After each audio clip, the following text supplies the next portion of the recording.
Meus irmãos, vamos abrir a palavra em 2 Timóteo,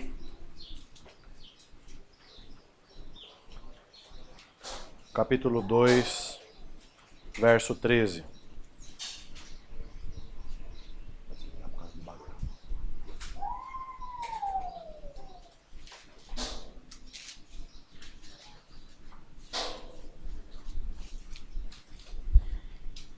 Segunda Timóteo 2, verso 13, a palavra nos diz: se somos infiéis, ele permanece fiel, não pode negar-se a si mesmo. Senhor, pedimos a Deus que o Teu Espírito agora abra o nosso coração, a nossa mente, para que nós possamos entender a Tua palavra, ouvi-la, absorvê-la e tenhamos, pelo Teu Espírito, Senhor, a nossa vida mudada, o nosso caráter moldado conforme a Tua palavra, Senhor. O Senhor nos dê graça nesse tempo de ministração e nos abençoe, ó Deus. Em nome de Jesus. Amém. Meus queridos, muitas pessoas têm um entendimento errado sobre esse versículo e meditando na palavra do Senhor, como nós faremos agora, quero no final dessa mensagem poder esclarecer biblicamente o que de fato esse texto quer dizer. Quando a palavra nos diz que se nós formos infiéis, se nós somos infiéis, o Senhor permanece fiel. As pessoas às vezes têm um entendimento de que o Senhor é fiel a nós, sendo que não é esse um entendimento correto. E em toda a pregação aqui eu quero justamente poder ver com os queridos irmãos a respeito do que de fato significa este verso e o que significa o Senhor ser fiel, que é justamente sobre o que nós vamos falar. Nós vamos falar hoje sobre a fidelidade de Deus. E nós vamos procurar entender um pouco o que é a fidelidade de Deus. Naturalmente, meus amados, como nós temos visto em todos os outros atributos, e veremos nos que ainda faltam nessa série para nós vermos, os atributos de Deus para nós são muito grandes e difíceis de serem exercidos plenamente, por causa do nosso pecado. Quando nós olhamos, e aí a gente volta lá para a nossa série de mensagens sobre os 5 pontos, quando nós vemos no primeiro ponto a respeito da depravação total, nós vemos que todas as áreas que envolvem o ser humano, foram afetadas pelo pecado. Tudo que diz respeito ao homem foi afetado na queda. Tudo. Por isso, nós temos dificuldade em exercer plenamente os atributos que Deus comunica a nós. Nós somos pessoas fiéis em determinados pontos e aspectos, mas nós falhamos na nossa fidelidade. Nós somos fiéis num ponto, mas falhamos em outro, aí invertemos o papel e por aí vai. As pessoas hoje, meus amados, não têm mais valor na sua palavra. Antigamente as pessoas faziam um contrato no fio do bigode. Eu lembro quando às vezes conversava com meu avô lá no Bob's, né? Quando meu avô tinha lá a franquia do Bob's e ia estudar em São Paulo. Conversava um pouco com ele, às vezes a gente estava conversando e ele falava: hoje não vale mais nada, nem contrato vale. O negócio assina contrato e o contrato não tem valor, a própria assinatura, reconhecida em cartório, tudo mais nem isso tem valor. Ele falou: na minha época eu fazia contrato no fio do bigode, era um aperto de mão, estava definido. Hoje não tem mais valor, quer dizer, as pessoas não são mais fiéis à sua própria palavra. O pecado tem assolado tanto a vida do homem, e nós temos visto o mundo andar de abismo em abismo, como a palavra diz que é, que o mundo anda de abismo em abismo, e nós temos visto claramente isso, meus amados, usando o exemplo da fidelidade da palavra do homem, que o mundo de fato tem andado de abismo em abismo, porque nem a palavra do homem mais tem valor.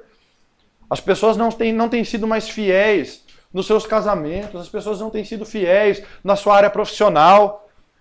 tudo envolve um egoísmo, o seu próprio benefício, e não é assim que a Bíblia nos ensina, meus irmãos. Não é assim.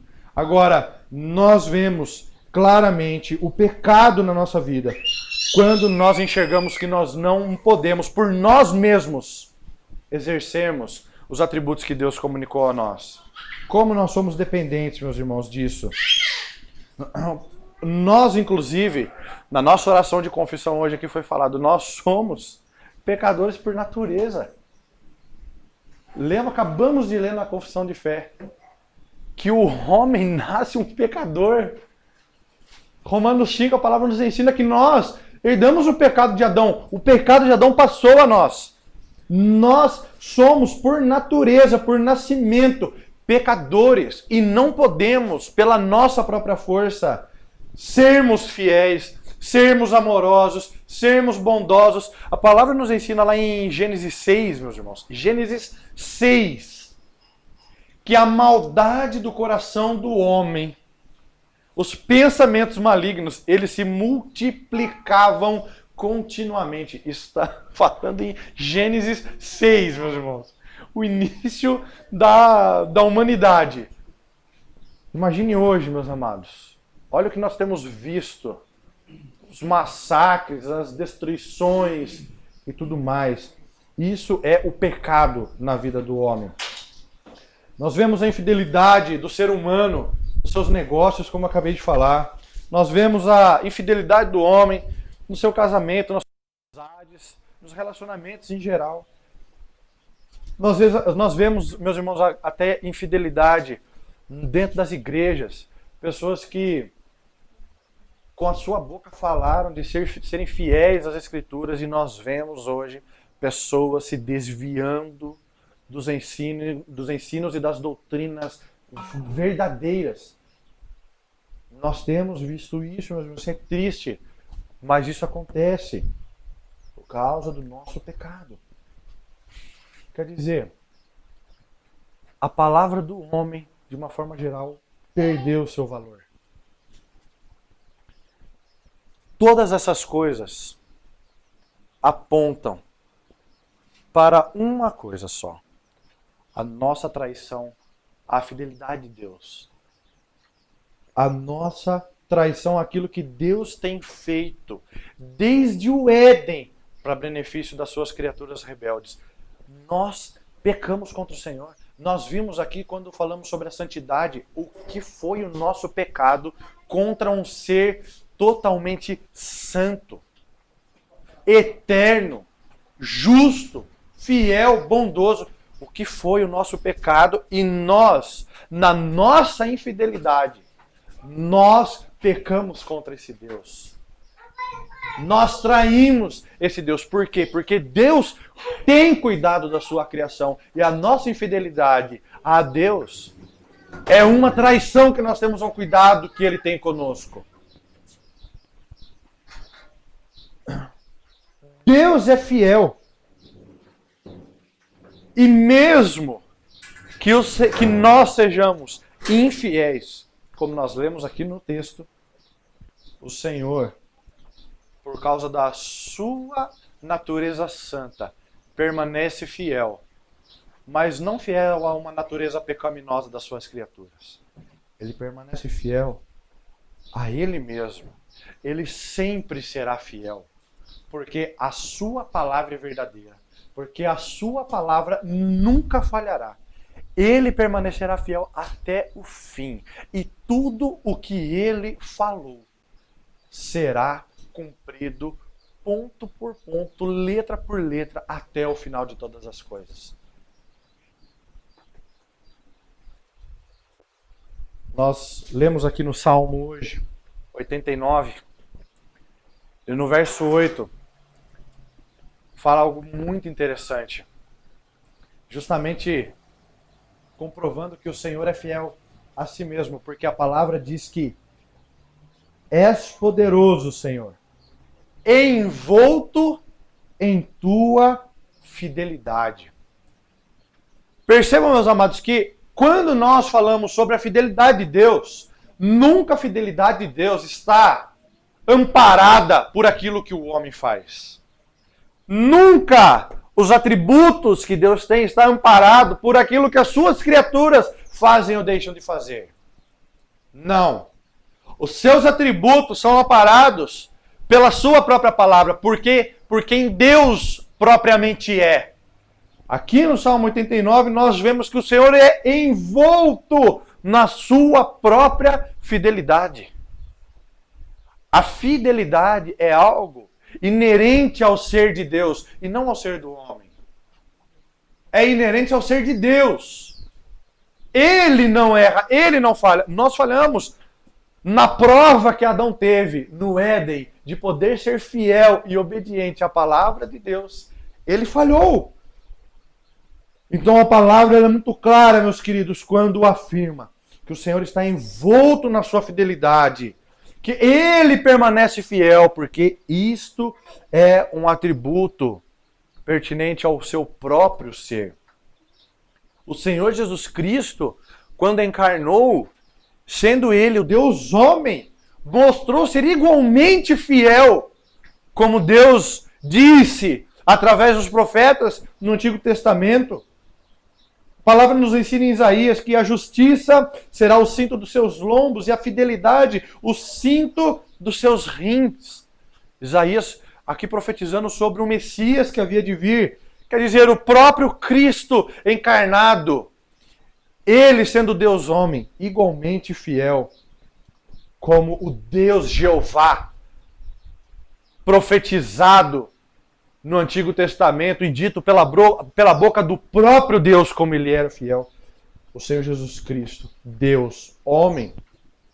Então nós podemos, meus amados, ver a fidelidade de Deus aqui num sentido até mais geral. O que Deus disse? Lá em Gênesis 8, ele disse o seguinte: enquanto durar a terra, plantio e colheita, frio e calor, verão e inverno, dia e noite jamais cessarão. Gênesis 8. Estamos falando aqui do início da criação. Em Gênesis 8, Deus disse que enquanto a terra durasse, estas coisas não cessariam. Quantos milênios já passaram? E qual foi o dia que cessou? Nunca. Sempre houve dia e noite. Sempre houve verão e inverno. Sempre houve plantio e colheita. Embora tenhamos as nossas dificuldades no meio de tudo isso, mas isso nunca faltou. Por quê? Porque Deus disse que não cessaria. Nós temos visto, meus amados, a fidelidade de Deus. No decorrer dos anos, no decorrer dos tempos, das eras todas, nós temos visto Deus ser fiel à sua palavra. Claro que ao contrário do que nós podemos esperar do homem, quando Deus fala, nós de fato vemos que o Senhor cumpre a sua palavra e os seus propósitos, ele cumpre o que ele disse. Por isso, meus amados, é que a confiança do homem tem que estar na fidelidade do nosso Deus. Quando a palavra diz para nós esperarmos no Senhor, para nós confiarmos no Senhor, quando a palavra nos ensina que feliz é aquele que confia no nome do Senhor, é porque justamente a palavra dele não falha. É porque o que ele disse, de fato acontece e acontecerá. A confiança que o ser humano deve depositar no Deus Criador está baseada na fidelidade dele. O escritor de Hebreus nos ensina isso, meus irmãos. Quando ele diz, apeguemo-nos com firmeza à esperança que professamos, porque nós professamos fidelidade nesse Deus. Apeguemo-nos com firmeza a essa esperança, pois aquele que prometeu é fiel para cumprir. Nós podemos, como acabamos de ver aqui em Gênesis 8, nós podemos olhar para a história e vermos que Deus tem sido fiel à sua palavra. Deus tem sido fiel na providência às suas criaturas, a toda a sua criação. Deus tem sido fiel em tudo que ele disse. E ele disse que ele será fiel até o fim. Nós podemos nos apegar nessa esperança de que ele será fiel até o fim. Agora, nós nos deparamos com um certo problema aqui, meus irmãos. Porque nós temos que nos apegar à fidelidade do próprio Deus. A nossa fé, ela é pautada na fidelidade do nosso Criador. Mas quantas vezes nós não negligenciamos essa fé? Quantos problemas nós não passamos na nossa vida? Momentos em que nós temos aqueles baixos da vida, que nós estamos num momento de fraqueza e nós não confiamos plenamente em Deus. Se a palavra nos ensina que nós temos que nos apegar com firmeza, significa que nós erramos no meio do caminho. Porque a nossa vida, ela tem períodos em que parece muito difícil de nós confiarmos no Senhor. Parece que nós estamos passando por algum momento em que o Senhor não está cuidando de nós. Parece que o Senhor não está sendo fiel à sua palavra. Parece que o Senhor nos esqueceu. Muitas pessoas dizem isso. O Senhor me esqueceu. O Senhor me abandonou. Momentos de fraqueza que nós encontramos, sendo que nós acabamos de ler, que nós temos que nos apegar com muita firmeza a essa esperança.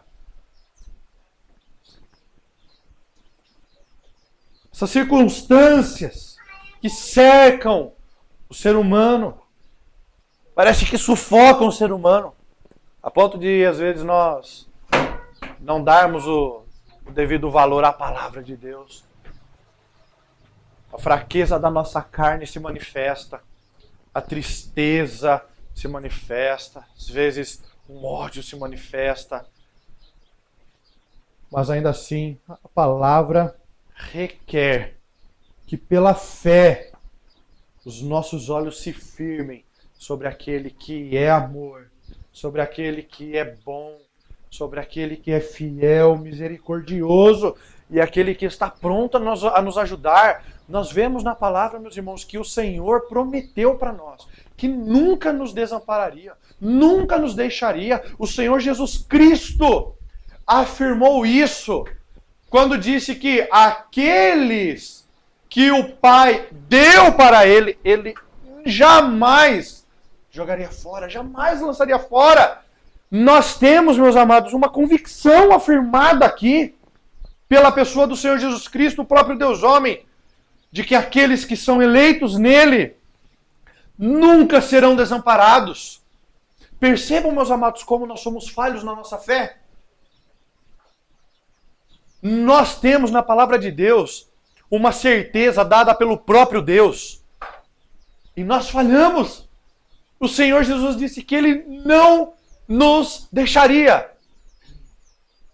E nós, na nossa fraqueza, na nossa tristeza, falamos, o Senhor se esqueceu de nós. Isso é pertinente ao homem por causa do pecado do homem, meus irmãos. O pecado nos faz errar o alvo. O pecado nos nossos momentos de fraqueza obscurece a nossa visão, a ponto de nós não conseguirmos enxergar esta bondade de Deus. Agora, tudo o que o Senhor nos faz passar tem um propósito. É por isso, meus amados, que quando nós vemos pessoas falando a respeito do Evangelho, prometendo coisas maravilhosíssimas, e amor, e coisa boa, e não sei o que lá, tudo mais. Não é que seja errado isso, mas percebam que muitas pessoas são enganadas porque acham que quando vêm servir a Cristo, terão os seus problemas resolvidos. Um evangelho falso pregado. Porque o evangelho verdadeiro, primeiro, exalta a glória de Deus e mostra como o homem é tão pecador e tão sujo e tão desgraçado no seu pecado, para justamente mostrar essa distinção que existe entre o nosso Criador e nós como criaturas. Para então nós entendermos de onde o Senhor nos tirou, de onde o Senhor nos resgatou. E então nós podemos entender durante a nossa vida o propósito que Deus tem para nós em tudo que nós passamos. Não naquilo que é bom apenas, mas naqueles sofrimentos que nós passamos, nas aflições que nós enfrentamos, nas dificuldades que nós temos na nossa vida. Por isso que às vezes, quando eu até converso com algumas pessoas dizendo que o Evangelho é tão maravilhoso, sei que lá, ele é maravilhoso, mas você percebe que às vezes o enfoque das pessoas é de que o problema da vida dela será resolvido de imediato e definitivamente.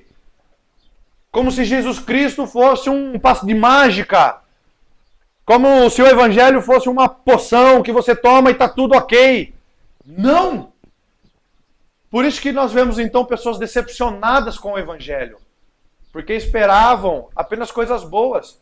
Mas nós temos que entender que as coisas boas é Deus que nos manda.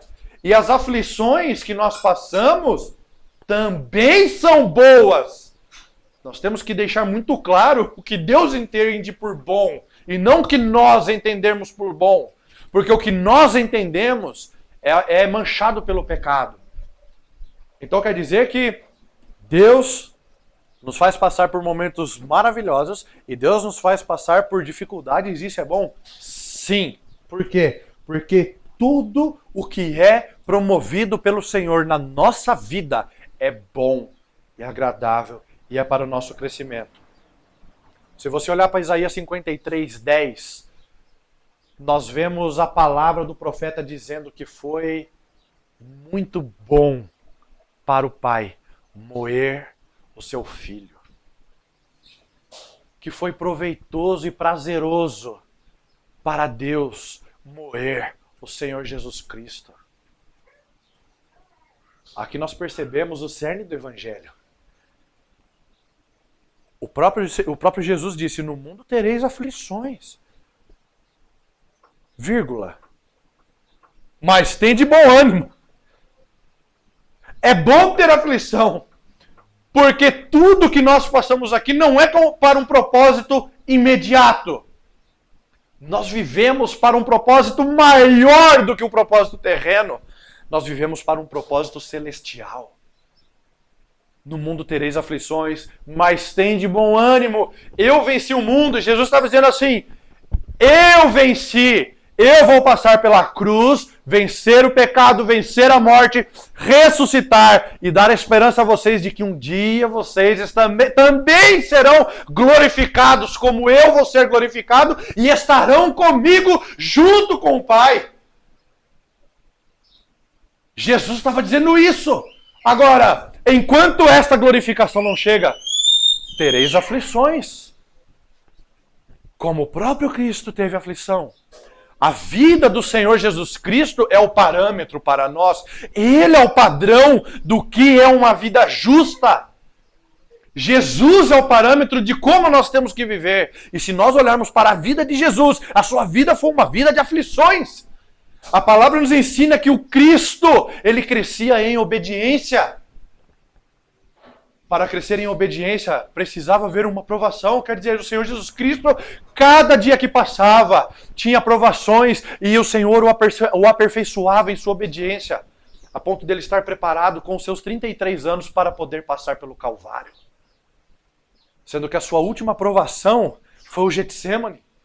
E naquela ocasião, o Senhor Jesus Cristo ainda disse, Senhor, passa de mim esse cálice, mas, sobretudo, seja feita a tua vontade.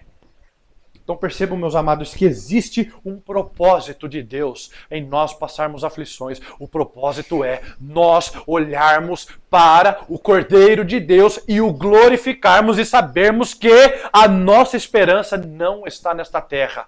A nossa esperança está no Senhor. O salmista no Salmo 121 diz assim, eleva os meus olhos para os montes, de onde me virá o socorro? O meu socorro vem do Senhor, que fez os céus e a terra. A palavra em Colossenses 3 diz, pensai nas coisas que são de cima e não nas que são da terra. Não se preocupem com as coisas terrenas, com o que vocês passam aqui, não. Se preocupem com o que vocês passarão na eternidade. Muitas pessoas acreditam, meus amados, que quando morrerem a vida acabou. A vida se encerra num caixão, num túmulo. Não. A vida se inicia num túmulo. É justamente daquele caixão para frente é que nós temos que nos preocupar. Por isso que a palavra nos ensina, não preocupeis vós com que é vez de beber ou comer. Não.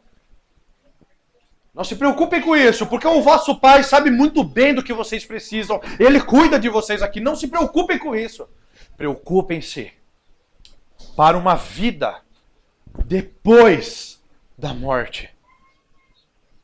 A nossa preocupação, meus amados, os nossos olhos têm que estar firmados em Cristo e na sua cruz e na sua obra vicária, para que a nossa esperança de fato seja firme. Quando a palavra diz, apeguemos-nos com firmeza a essa esperança, a esperança que nós professamos. Pois fiel é aquele que prometeu, nós nos apegarmos à esperança gloriosa da vida eterna que o Senhor nos prometeu. Por quê? Porque Ele é fiel para cumprir. Às vezes nós passamos por essas situações, meus irmãos, e não compreendemos muito bem o que está acontecendo, porque de fato a nossa visão está obscurecida pelas dificuldades. Mas nós podemos ter um refrigério muito grande nas palavras de Jesus, quando ele respondeu a Pedro assim: você não compreende agora o que eu estou fazendo a você. Mais tarde, porém, entenderá. Ele estava lavando os pés dos discípulos nessa ocasião. Ele disse: calma, Pedro. Você não está entendendo muito bem agora o que está acontecendo. Não tem problema. Você vai entender um dia. A nossa esperança, meus amados, nesta palavra de Jesus é muito grande. Às vezes nós passamos por algumas situações que nós não entendemos. E nós podemos nos apegar a esta palavra de João 13:7. Calma. Calma, você ainda não está conseguindo entender o que está acontecendo, mas um dia você entenderá o propósito de todas essas coisas.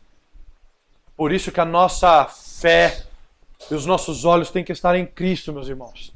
Porque às vezes nós não entenderemos o que está acontecendo e nem precisamos entender. O que nós precisamos é estar firmados na palavra do nosso Deus, de que Ele cuida de nós, de que Ele não nos deixará e não nos desamparará.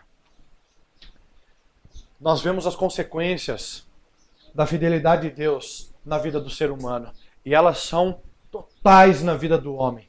Por quê? Porque o Senhor cumpre tanto as promessas que Ele faz para nós, como Ele cumpre também as ameaças que Ele faz para nós. Vamos ver um pouco a respeito sobre as ameaças que o Senhor fez ao longo da história e cumpriu.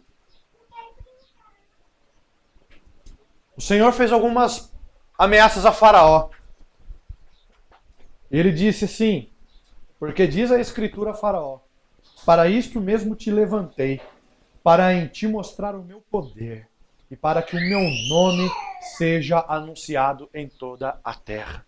Ele levantou Faraó para oprimir o povo de Deus, para no final usar desta figura de Faraó para mostrar o seu próprio poder. O Faraó se levantou como o homem mais poderoso da época. O Faraó era o homem mais poderoso da época e oprimiu o povo. Mas no final, morreu o Faraó com todos aqueles egípcios que foram engolidos pelo Mar Vermelho. Deus levantou o Faraó para mostrar o seu próprio poder e para que o nome dele fosse anunciado em toda a terra.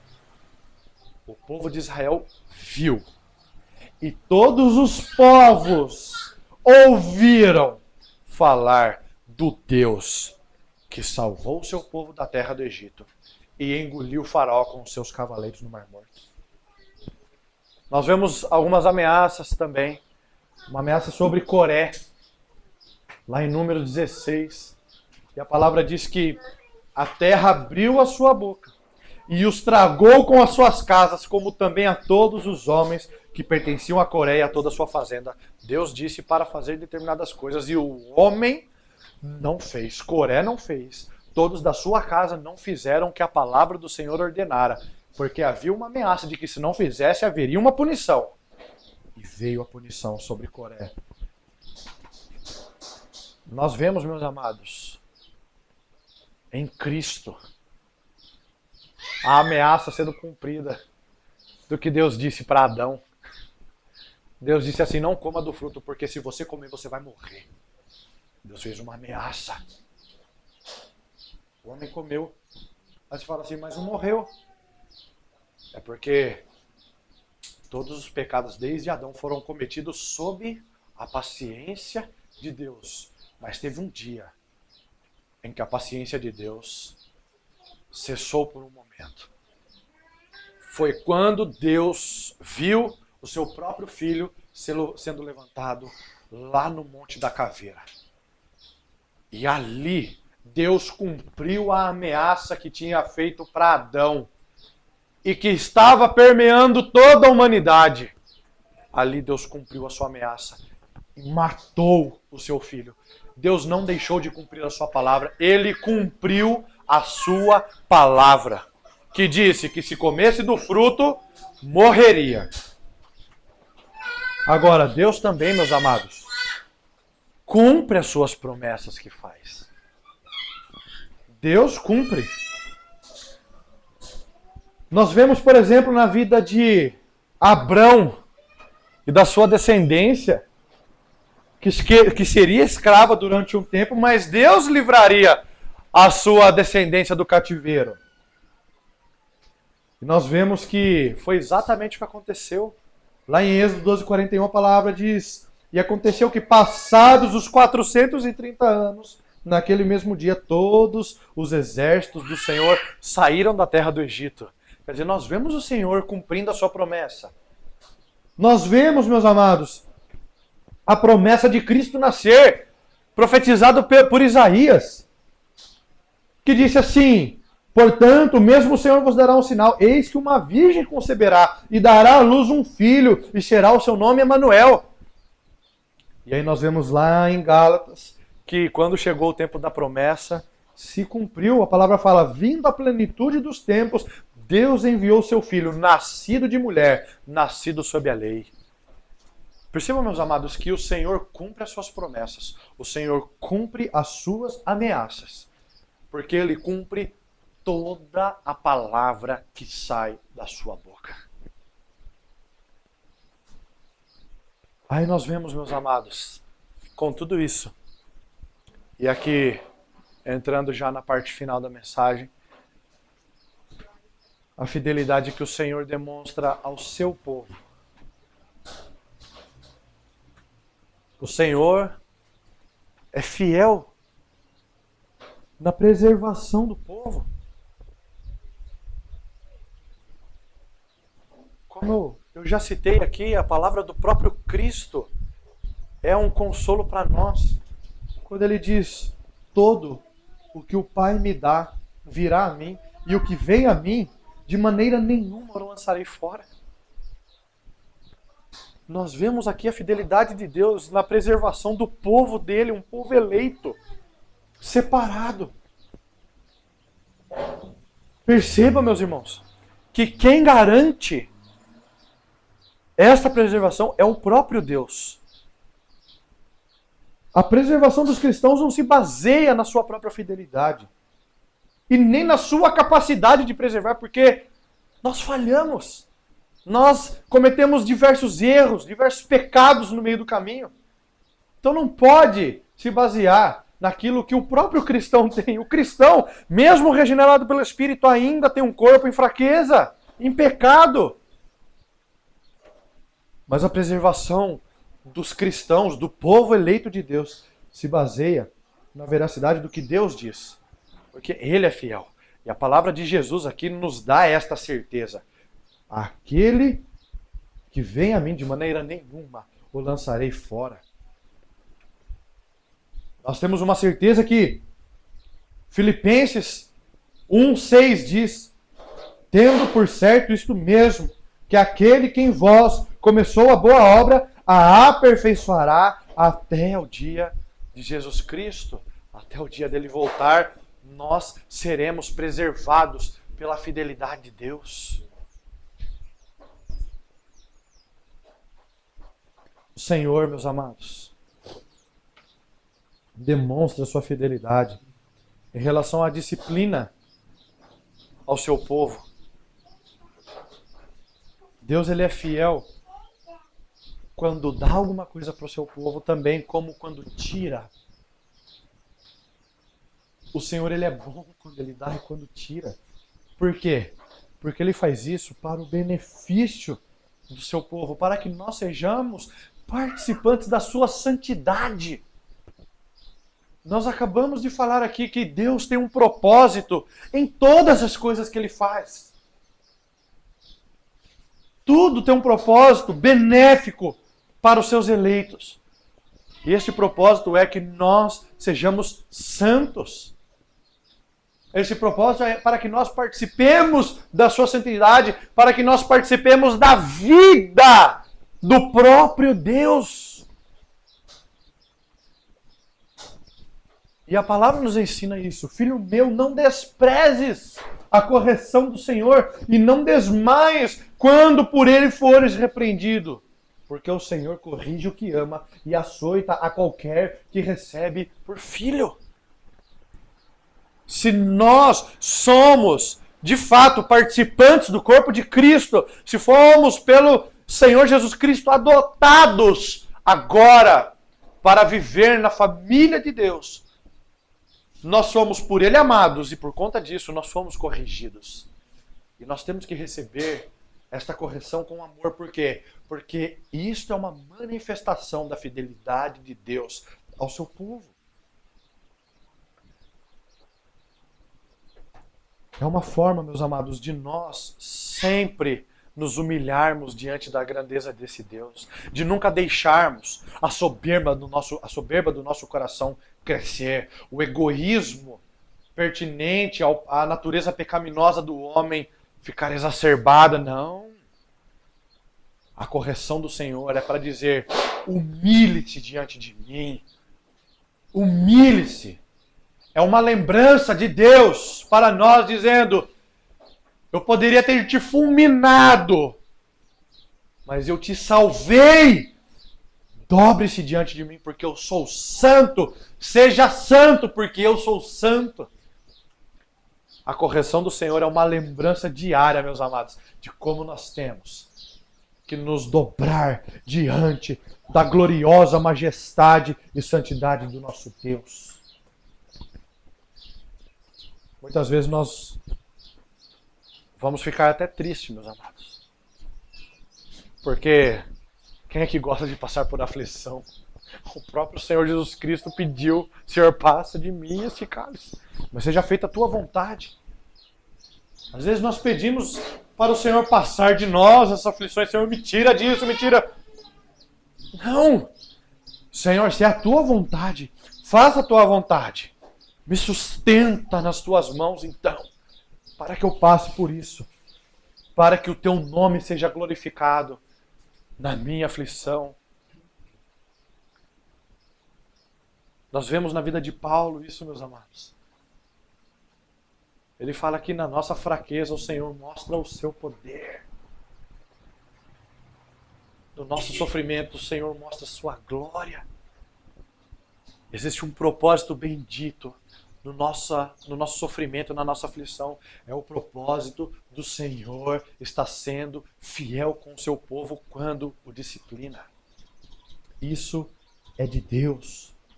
Agora, quando o Senhor nos traz essas correções, nunca Deus está mudando os seus planos ou propósitos, ou abandonando o seu povo, jamais. A punição que o Senhor traz para o seu povo visa uma mudança do próprio coração do povo.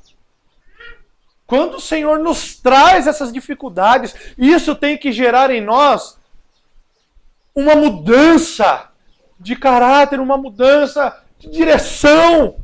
Nós temos que enxergar isso, meus amados, como o Senhor nos trazendo uma correção para o nosso próprio benefício. Porque a palavra nos ensina em Oséias: estando eles angustiados, de madrugada me buscarão. Vinde e tornemos para o Senhor, porque Ele despedaçou e nos sarará. Ele fez a ferida mas Ele a ligará. Perceba que a reação do povo de Deus, ela, quando o Senhor os corrige, a reação é: voltemos para o Senhor, busquemos o seu santo nome. Ele fez a ferida, mas Ele sarará essa ferida. A reação natural de um eleito de Deus é saber que o Senhor o corrige com amor. O Senhor o corrige para o seu próprio benefício. Existe um prazer do cristão de passar pela tribulação, meus irmãos. Parece até um contrassenso isso, mas existe sim, porque todo crente na face da terra tem ciência de que o Senhor o corrige para que nós nos voltemos para Ele novamente, para que nós não percamos de vista a glória do Cordeiro e a adoração à majestade do Deus Santo. E o Senhor, meus amados, Ele demonstra a sua fidelidade na glorificação do seu povo. E o mesmo Deus de paz vos santifique em tudo, e todo o vosso espírito e alma e corpo sejam plenamente conservados, irrepreensíveis, para a vinda de nosso Senhor Jesus Cristo. Fiel é o que vos chama, o qual também o fará. Percebam, meus amados, que Paulo está falando aqui para nós sermos conservados irrepreensíveis. Para nós nos prepararmos, corpo, espírito e alma, para a volta do Senhor. Perceba que Paulo está colocando isso aqui como uma conta na responsabilidade, mas perceba como ele termina o versículo. Fiel é o que vos chama para essa obra, o qual também o fará. Não é você que vai fazer. Não é você. Você tem responsabilidade de permanecer nesse caminho, porque o homem é responsável por aquilo que faz. O homem é tão responsável porque a palavra nos ensina em Efésios 2:10, porque somos feitura sua, criados em Cristo Jesus para as boas obras, as quais Deus preparou para que andássemos nela. Então Deus preparou obras para nós fazermos. Então nós temos que fazer, nós somos responsáveis por fazer obras. Mas quem é aquele que demonstra a verdadeira fidelidade na glorificação do povo? É o próprio Deus, porque Ele prometeu, Ele vai cumprir. Você persevera, não é por causa da sua própria força, é porque Deus habita em você.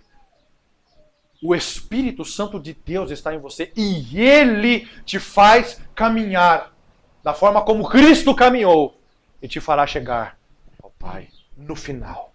Ele te fará perseverar até o fim. Por quê? Porque Ele vos chama e Ele também o fará. Ele nos glorificará no final, meus amados. Este fundamento que o Senhor coloca sobre nós, esta base, ela é sólida. E nós não precisamos ter preocupação nenhuma de falha desse alicerce. O fundamento que o Senhor põe, ele é firme. O fundamento é Cristo, meus amados. E nunca se abalará. Tudo isso, meus amados, o que nós vimos aqui, nos dirige para um propósito apenas. É levar todos os cristãos, todos aqueles que são crentes, nós aqui inclusive, levar a todos nós a confiar em Deus. Só isso. A fidelidade de Deus gera em nós uma reação de confiarmos no seu nome. Qualquer que seja o tempo que nós vivemos, seja nos dias bons, nos dias maus, seja no dia de alegria, no dia de tristeza, seja num dia em que nós estejamos alegres ou num dia muito triste, nos altos e baixos da vida que nós temos, em qualquer momento, nós temos que confiar no Senhor, porque a fidelidade dele nos leva a confiar nele.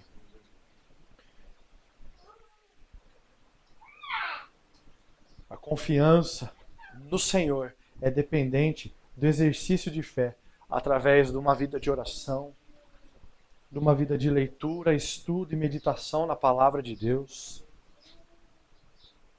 Meios da graça esses à nossa disposição, meus irmãos. O Senhor nos ensina a fazer isso. Cristo foi um exemplo disso.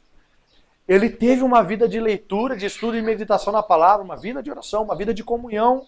Ele teve isso. E a nossa fé, ela é exercitada nessas coisas. Meus amados, a figura da igreja, ela é fantástica. Porque no momento de alegria nós temos com quem compartilhar a nossa alegria. E no momento de tristeza nós temos com quem compartilhar a nossa tristeza também. Percebam que nós nunca estamos sozinhos. Não apenas Deus não nos abandona, mas como Ele nos coloca num corpo que entende as aflições e as alegrias que nós passamos. Isso é maravilhoso, meus irmãos. Isso é maravilhoso. E eu quero finalizar agora, justamente concluindo aquilo que eu havia dito no começo. Se somos infiéis, Ele permanece fiel. Essa é uma promessa permanente, meus amados, que baseia-se no caráter do próprio Jesus, quando diz: pois não pode negar-se a si mesmo. Deus não é fiel a nós, meus irmãos. Ele é fiel a Ele mesmo. Se nós somos infiéis, Ele permanecerá fiel. Por quê? Porque Ele não pode negar o seu próprio ser. O seu caráter é fiel. Ele não pode negar o seu caráter. E isso é fantástico, porque no verso 11 aqui de 2 Timóteo 2, ele diz o seguinte: esta palavra é digna de confiança. Ele começa esse trecho dizendo: esta palavra é digna de confiança. Que se nós somos infiéis, Ele permanece fiel. Por quê? Porque Ele não pode negar a si mesmo. O que Paulo está querendo dizer com esses infiéis, sendo que ele estava justamente falando com eleitos. Não é no sentido, meus amados, de nós deixarmos de acreditar no Senhor Jesus Cristo. E nem deixarmos de acreditar que o nosso Deus ressuscitou dentre os mortos. Não é isso. Acredito, meus amados, que isso retrata o fato de que a nossa fidelidade, a nossa confiança, a nossa permanência, a nossa decisão, a nossa determinação de permanecer fiel, no sentido de ser leal aqui, meus irmãos, ela vai tremer e balançar de vez em quando. Quando Paulo está dizendo aqui, se nós somos infiéis, não está querendo dizer na nossa descrença em Cristo, não, porque aqui Paulo está falando com os eleitos. Isso aqui, inclusive, é uma carta pastoral, está escrevendo a Timóteo, e falando para os eleitos todos. Não é no fato de nós desacreditarmos em Deus, não. É no fato, meus amados, de nós termos os altos e baixos na nossa vida. É de que a nossa lealdade, a nossa fidelidade a Deus, às vezes vai balançar um pouco. Aqueles que se veem sob pressão, seja uma pressão política, uma pressão espiritual, uma pressão moral, ou de qualquer outra natureza, às vezes as pessoas vão se sentir fracas, às vezes nós nos sentiremos fracos, às vezes nós nos sentimos covardes, às vezes nós nos sentimos sem forças. É nessa hora que nós precisamos aprender e nos apoiar numa fé em total fidelidade e dependência de Deus. O Deus que conhecemos em Jesus e através de Jesus. Porque Ele mesmo foi fiel até a morte. Eu encerro com Isaías 50:10.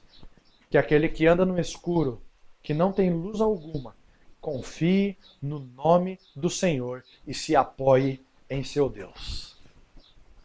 Porque Ele é fiel a Ele mesmo e sua palavra não falhará. O Senhor nos abençoe, meus irmãos.